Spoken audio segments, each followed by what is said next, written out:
Lucky की पाठशाला में एक बार फिर आपका स्वागत है। ये भाग 3 है, जिसमें हमने पहले भाग में वर्णमाला उच्चारणों को पढ़ा था। दूसरे भाग में हमने स्वरों का वर्गीकरण पूरी तरह से पढ़ लिया था। अब हम पढ़ेंगे व्यंजनों का वर्गीकरण, और पूरी तरह से आज व्यंजनों को इस क्लास में समाप्त कर दें। कृपया इस वीडियो को लास्ट तक देखें। यदि ये अभी बोल रहे हैं, अभी नहीं बोला जा रहा है कि लाइक सब्सक्राइब और शेयर। हाँ, अगर इस वीडियो को देखने पर यदि आपको जानकारी अच्छी लगती है तो कृपया इस वीडियो को लाइक सब्सक्राइब और शेयर करें। चलो हम चलते हैं अपने क्लास की तरफ। व्यंजन, व्यंजन क्या है? वे वर्ण, कौन से वर्ण? वे वर्ण जिनका उच्चारण स्वरों की सहायता से, किसकी सहायता से?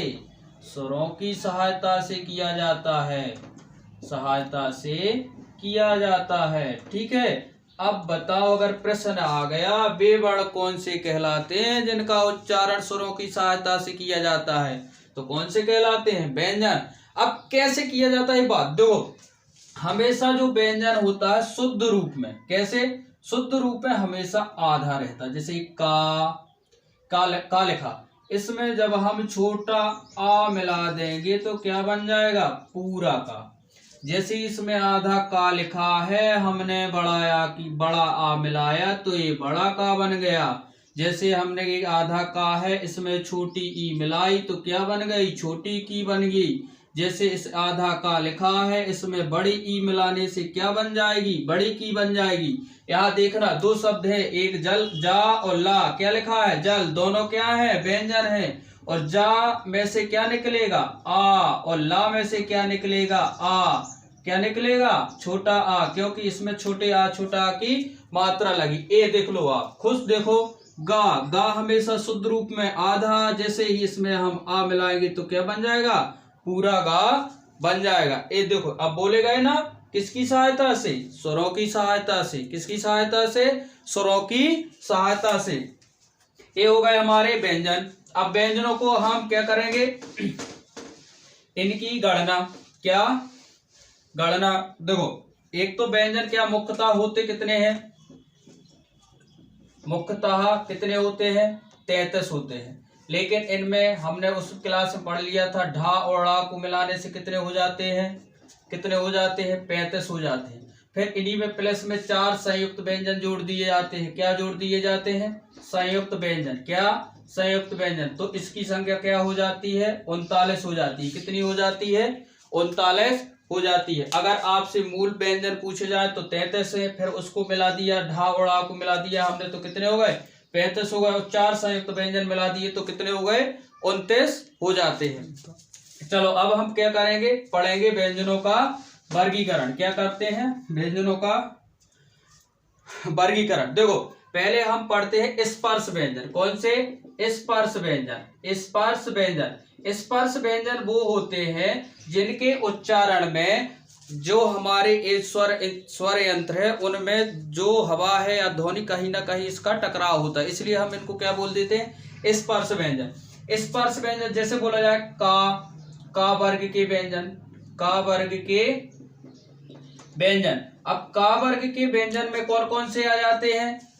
का कबूतर, खा खरगोश, गा गमला, घा घड़ी और इंगा। कौन से हो गए? का वर्ग के व्यंजन हो गए। फिर उसके बाद आते हैं चा वर्ग के व्यंजन। कौन से? चा वर्ग के व्यंजन। अब चा वर्ग के व्यंजन में क्या आएगा? चा चम्मच, छा छाता, जा जहाज, झा झंडी और या। फिर टा वर्ग के व्यंजन। क्या? टा वर्ग के व्यंजन। टा वर्ग के व्यंजन में हमारा आ जाएगा टा टमाटर, ठा ठटेरे, डा डमरू, ढा ढक्कन और अड़ा। फिर आएगा ता वर्ग का व्यंजन। ता वर्ग के व्यंजन, ता वर्ग के व्यंजन में हमारा क्या रहेगा? ता तखड़िया, था थन, दादाबाद, धा धनुष और नानल। फिर पा वर्ग के व्यंजन। पा वर्ग के व्यंजन में हमारा क्या रहेगा? पा पतंग, फा फल, बा बकरी, भा भालू और माँ मछली। ये क्या होते हैं? स्पर्श व्यंजन होते हैं। क्या पर कौन से व्यंजन होते हैं? हमारे स्पर्श व्यंजन होते हैं। ठीक है, इनको क्या बोलते हैं हम?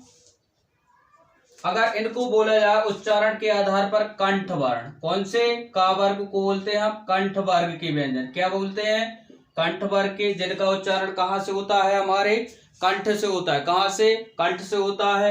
इनको बोलते हैं हम तालव्य व्यंजन। क्या बोलते हैं? तालव्य व्यंजन।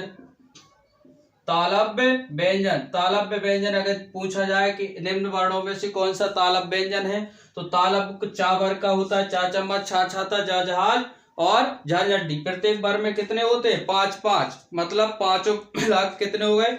25। कितने हो गए? 25। फिर है हमारे कौन से? टावर। टावर को बोला जाता है मूर्धा वर्ग। मतलब मूर्धन्य व्यंजन। मूर्धन व्यंजन वो कहलाते, जैसे बोलो टा, ठा, डा, ऊपर के हिस्से को, जो चिकना हिस्सा होता है उसको छुएगी और जीभ क्या एक झटके से तुरंत नीचे आ जाएगी, वो क्या कहलाते हैं? मूर्धन। कौन से? टा टमाटर, ठा ठटे, टा टमाटर, ठा ढा ढक्कन और अड़ा। फिर इसको बोलते हैं दंत वर्ग। कौन सा? दंत वर्ग। दंत वर्ग में आ जाता है हमारा ता तखड़िया, था थन, दादवा, धा धनुष और नानर। ये कौन से होते हैं? हमारे दंत वर्ग के व्यंजन। फिर पा वर्ग। पा वर्ग के व्यंजन में होते हैं पा पतंग, फा फल, बा बकरी, भा भालू और माँ मछली। इसको बोलते हैं हम ओष्ठ बोल दो या ओठ बोल दो। अब देखो इन्हीं को जैसे का वर्ग में पूछा जाए तो भी का खा गा घा इंगा होते हैं, और कंठ में बोले दिया जाए तो भी का खा गा घा होते हैं। तालब चा छा जा झा इंगा यहाँ होते हैं। मूर्धा में टा टमाटर, ठा डमरू, ढा ढक्कन और अड़ा होते हैं। दंत वर्ग में ता तखड़िया, था थन, दादवा, धा धनुष और नानल होते हैं। पाप ओष्ठ में बोल दिया जाए पा पतंग, फा फल, बा बकरी और भा भालू होते हैं। ठीक है, ये कितने हो जाते हैं हमारे? कुल मिला के 25। कितने हो जाते हैं? 25। कितने हो गए? 25। ये कौन से होते हैं हमारे? स्पर्श व्यंजन। कौन से व्यंजन होते हैं? स्पर्श व्यंजन। अब चलो स्पर्श व्यंजन के बाद हम पढ़ते हैं, देखो अब आते हैं किसके? घोषत्व के आधार पर। क्या? घोषत्व के क्या आते हैं हमारे? वर्ग के आधार पर 5 प्रकारों में बांटा गया है व्यंजनन को। का वर्ग, चा वर्ग, टा वर्ग, ता वर्ग और पा वर्ग। यहाँ से हमारे स्वर यंत्रों के आधार पर कंठ वर्ग, ताला, मूर्धा, दंत और ओष्ठ, ये क्या हो गए हमारे? एक प्रकार का हो गए। अब हम पढ़ेंगे घोषत्व के आधार पर। किसके आधार पर? घोषत्व के आधार पर। क्या? घोषत्व के आधार पर। घोषत्व के आधार पर। किसके आधार पर? घोषत्व के आधार पर। घोषत्व के आधार पर। अब देखो इसके क्या है, स्वर इंद्रियों में जो हमारी हवा होती है वो कहाँ से टकरा के आती है? देखो इसमें क्या है? 2 प्रकार के हैं। कितने प्रकार के हैं? 2 प्रकार के, अघोष और सघोष। क्या? अघोष और सघोष। क्या? अघोष और सघोष। देखो घोषत्व के आधार पर व्यंजनों के कितने प्रकार हैं? 2 प्रकार हैं। कौन कौन से? अघोष और सघोष। ठीक है, अघोष में हमारे कौन कौन से आ जाते हैं? प्रत्येक वर्ग का, हर वर्ग का। क्या? हर वर्ग का। कौन सा? हर वर्ग का पहला और दूसरा वर्ण। और यहाँ क्या आ जाएगा सघोष में? तीसरा, चौथा और पांचवा वर्ण।